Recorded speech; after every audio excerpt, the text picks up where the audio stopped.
Hi guys, I'm back again to do my question and answer video, and I got quite a few questions from people, so I'm going to pick and choose some of them. I can't do all of them because I think the video would run a little over.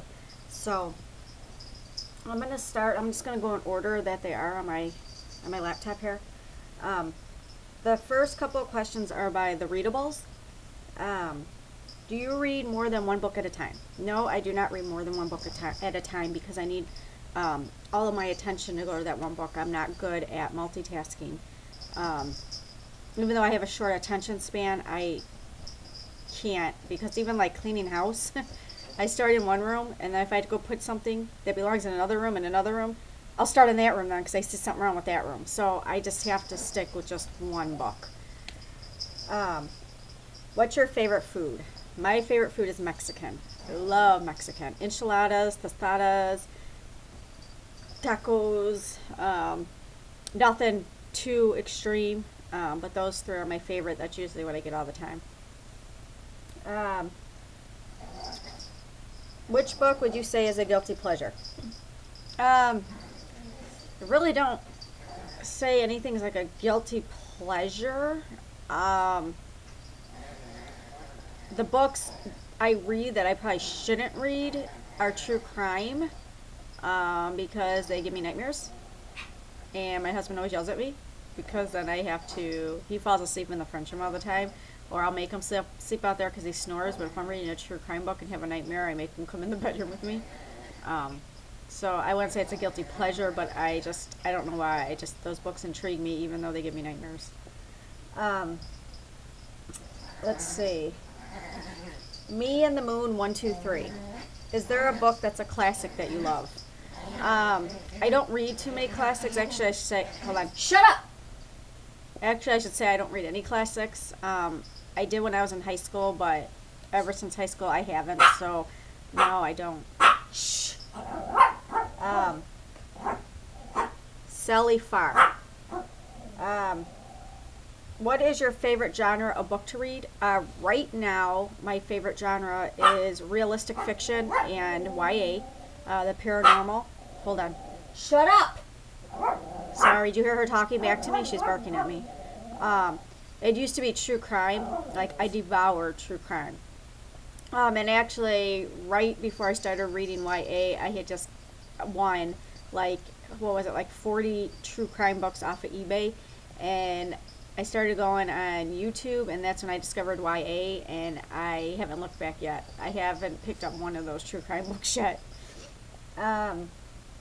Let's see.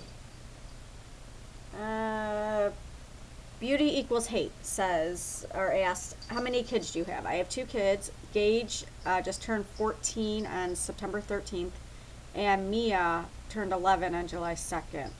And that's it, just them 2.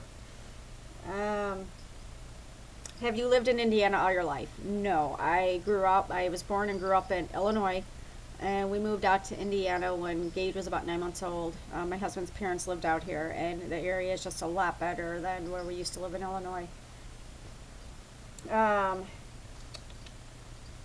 What do you enjoy other than reading? Spending time with my family and my animals. I don't go out a lot. I'm a homebody. So just spending time with my family, like we'll go to the movies and we'll go out to eat and, the fair and stuff, but just my immediate family. And then, of course, spending my time with my animals. Why did you start doing YouTube? I started doing YouTube because I love reading. I love books, and I didn't realize that there were people on YouTube that did it and talked about books and reviewed and all that. And so when I seen that, I had to do it. DM Friend 25 asked, what do you do for a living? I actually work part-time at a pet store. I did go to college and got my associate's degree in legal office administration back in 2000. I was pregnant, or my daughter was just born in 99, and I wanted to be a stay-at-home mom. Even though I got my degree, I wanted to be with my kids, and luckily my husband's job allowed me to do that. So I stayed home with my children just for a few years, and then I just got part-time jobs from then because I wanted to be there for them. So basically, when they were in school, I work. So that's my schedule now. They go to school, I work. I'm home when they get home from school. I work on Sundays, and it's perfect. So, what are some of your favorite movies? Some of my favorite movies. I don't watch TV too much, but Grease is my all-time favorite. I even like Grease 2 with Michelle Pfeiffer. I love that musical. I just love it. Let's see. Fast and the Furious. I love that movie. Vin Diesel. I'm sorry, but yeah. And Paul Walker. What else do I like? I'm trying to look at my movies I have over here. Coyote Ugly. I love Coyote Ugly. And Billy Madison with Adam Sandler. I loved his older movies. I thought he was hilarious. Yeah. So I'm sure there's probably a couple more, but those are the ones I can think offhand. Miley and Mandy Rocks 11 asked, "Who's your all-time favorite author?" My all-time favorite author for adult fiction would have to be Jonathan Kellerman. He writes psychological thrillers, and his main character in there is a psychiatrist, which is what I wanted to be when I was in high school. But I just screwed around too much and just didn't go after what I should have went after. So yeah. So, and of course it's about murders and that. It's psychological thrillers. Awesome. Get into the heads of people. And also Robin Cook. He's actually a medical thriller. He writes medical thrillers, and that's another thing that I just love. So that's my favorite for adult fiction. And so far, my favorite author for YA is Ellen Hopkins. I just love her style of writing. So, Mrs. Book Lover asked me, "What is your all-time favorite book?" When you say favorite, it's like more like you're asking what's the one you enjoyed the most. But this book, it's not that I enjoyed it; it just had the biggest impact on me. Columbine, by, you know what? I had it written down, and I don't remember what I did with the notebook. I forgot the author's name, but I will put it in the thingy down there. Because there's quite a few books on Columbine, but this one's actually called Columbine. And I read it a few years ago, and it haunts me to this day still. I mean, it is just being in the heads of these kids and what they were thinking, because they wrote journals and they did video things and that, and so you get a glimpse into what they were thinking, and it was just like, it's so disturbing. So yeah, Columbine has to be the book I will always remember. Who is your all-time favorite author? I answered that one. What do you do when a book is not interesting you? Do you force yourself to finish it or just give it up? It really depends. The Book Thief, I gave up. I gave up after like 80 pages or something.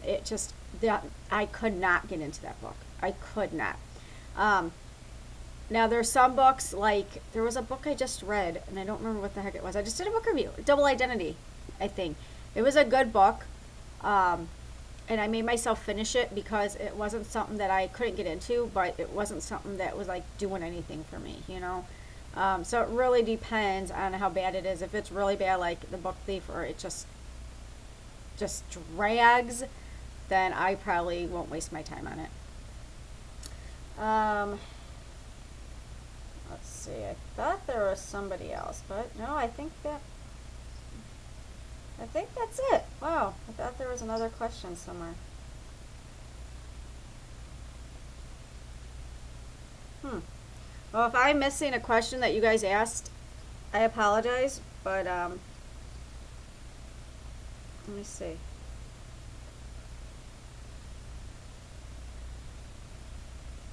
Yeah. So yeah, I guess that's all I can find. I don't know. I swore I had more, but so that's my Q&A. I hope you guys enjoyed it, and I hope it, answered what, you were hoping for. I said the answers or answer them correctly. So you know how sometimes you ask a question and someone answers it, but it's not really direct enough, or it's not enough information. So, all right, that's it, guys. Talk to you later. Bye.